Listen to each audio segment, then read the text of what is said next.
নমস্কাৰ সকলোকে লাষ্ট ভিডিঅ'টোত আপোনালোকে কমেন্ট কৰি সুধিছিলে যে অফিচাৰ্স ইভালুৱেচন প্ৰগ্ৰামটোৰ বিষয়ে সবিশেষ জানিবলৈ ডিটেইলছত আপোনালোকে জানিব বিচাৰিছিলে সো এই ভিডিঅ'টো অফিচাৰ্স ইভালুৱেচন প্ৰগ্ৰামৰ বিষয়ে আৰু অফিচাৰ্স মেন্টৰশ্বিপ প্ৰগ্ৰামৰ বিষয়ে প্ৰথমতে মই এইটো কথা আপোনালোকক স্পষ্টভাৱে ক'ব বিচাৰো যে answer quality is the heart and soul of getting a good rank আৰু মই ইয়াত categorically কৈছো যে গুড ৰেংক যদি আপোনালোকে গুড ৰেংক নাপায় তেতিয়া হলো আপোনালোকে এপিএসসি আকৌ দিব লাগিব সো আনসাৰ কোৱালিটি ইজ প্যাৰামাউন্ট আৰু আনসাৰ কোৱালিটি ভাল হ'বই লাগিব যাতে আপোনালোকে ভাল ৰেংক এটা পায় মধুস্মিতা মেম আৰু মই লাষ্ট 10 বছৰে আমি লেক্সত আমাৰ আনসাৰ সোৱা হৈ গল আমাৰ খালি কথাটো এটো আছিল যে আমাৰ এই হেৱাটো অকল আমাৰ কোচিং স্টুডেন্টস বিলাকৰ কাৰণে এভেইলেবল আছিল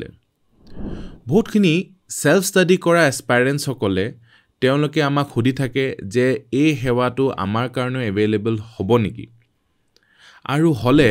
কাইন্ডলি এটো বহুত এফৰ্ডেবল বনাব যাতে আমি এই হেৱাটো লব পাৰো সো ফাইনালি হে কাৰণে আমি অফিচাৰ্স ইভালুৱেচন প্ৰগ্ৰামটো আমি এই বছৰ আমি লঞ্চ কৰিলো এটো আপোনালোকৰ কাৰণে আগবঢ়াইছো এটো অকল যিসকলে মাল্টিপল টাইমছ মেইনছ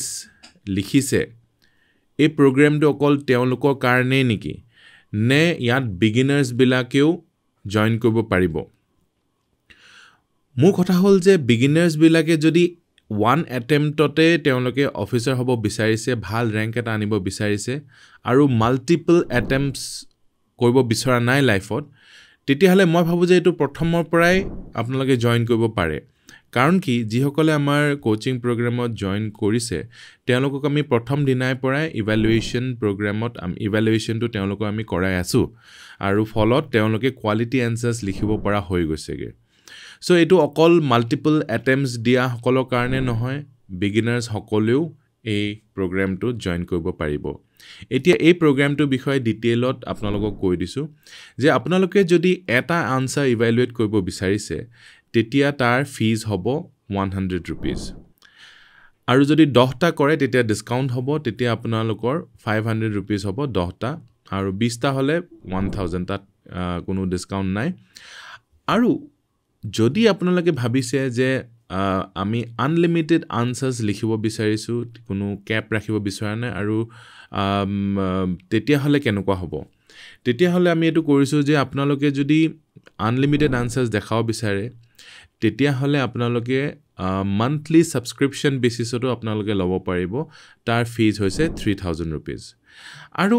এই monthly subscriptionত আমি আপোনালোকৰ ফোনত যোগাযোগ হৈ থাকিব আৰু আপোনালোকৰ ৰুটিনটো আমি ডিসকাস কৰিব লাগিব কেনেকৈ পঢ়িব কি কথা because আপোনালোকে সেলফ ষ্টাডি কৰিছে বা অলৰেডি আপোনালোকে হয়তো কোচিংও যদি লৈ থৈছে তেতিয়া আপোনালোকৰ এই মেন্টৰশ্বিপটো ধৰিলক আপোনালোকৰ দৰকাৰ হৈছে সো ইয়াত মেন্টৰশ্বিপটো ইনক্লুডেড হৈ থাকিব সো যদি কোনোবাই অকল মেন্টৰশ্বিপ প্ৰগ্ৰাম লব বিচাৰিছে কাৰণ কি অকল মেন্টৰশ্বিপ উইদাউট আনসাৰ ৰাইটিং এটো মিনিংলেছ হৈ যাব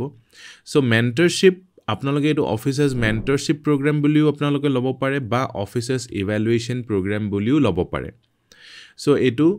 দুইটাই সাৰ্ভ কৰিব আৰু ইয়াত আনলিমিটেড আনসাৰ্স আপোনালোকে দেখুৱাব পাৰিব আমি মধুস্মিতা মেম আৰু মই আপোনালোকক আনসাৰ্সখিনি ইভালুৱেট কৰি দিম নেক্সট কথা হল এছে যদি আপোনালোকে দেখাব বিচাৰিছে এছে ইভালুৱেট কৰিব বিচাৰিছে সো per essay আপোনালোকৰ 100 হয় আৰু 5 essays আপোনালোকৰ 500 হয় 10 essays 1000 হয় আকৌ গৈ পিনে যদি আপোনালোকে আনলিমিটেড আনসাৰ্স আনলিমিটেড essays দেখাব বিচাৰিছে তেতিয়া হলে এটো আপোনালোকৰ 3000 per month আপোনালোকে কৰিব পাৰিব আৰু ইয়াত অফিচাৰ্স মেন্টৰশ্বিপো ইনক্লুডেড হৈ থাকিব সো আমাক দুজনক আপোনালোকে যদি মেন্টৰ হিচাপে আপোনালোকে বিচাৰিছে তেতিয়া হলে আপোনালোকে এই আনসাৰ ইভালুৱেচন অফিচাৰ্স আনসাৰ ইভালুৱেচন প্ৰগ্ৰামটো আপোনালোকে জয়েন কৰিব পাৰে বা অফিচাৰ্স মেন্টৰশ্বিপ প্ৰগ্ৰামটো আপোনালোকে জয়েন কৰিব পাৰে মই আপোনালোকক আমাৰ নাম্বাৰটো শেয়াৰ কৰি দিছো অলৰেডি মেমক যদি আপোনালোকে কল কৰিব বিচাৰিছে 7002355399 আৰু মোক যদি আপোনালোকে যোগাযোগ কৰিব বিচাৰিছে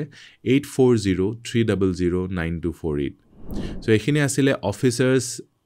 ইভ্যালুৱেশ্যন প্ৰগ্ৰাম আৰু অফিচাৰ্ছ মেণ্টৰশ্বিপ প্ৰগ্ৰামৰ কথা আজিলৈ আহোঁ ধন্যবাদ জয় আই অসম